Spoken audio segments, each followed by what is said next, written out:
dhaqmaya marka hadda naagtaadu amar diido kugu samayso ma ul intoo la qaaton baa lagu jijibinaya may halka looga bilaabi maayo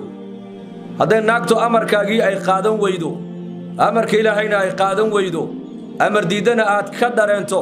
reerkana inaynan wadaynin aad aragto waxa ilaahay faciduhunna ba ilaahay waaniyo u nasteexeeya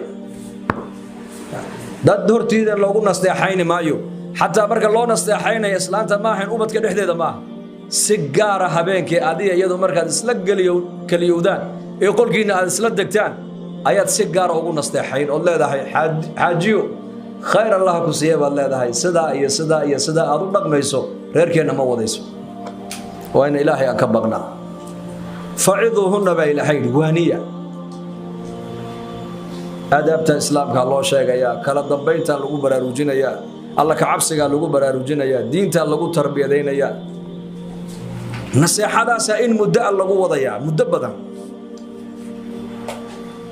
haddii ay taa wax ku qaadan weydo ba ilaahay yiri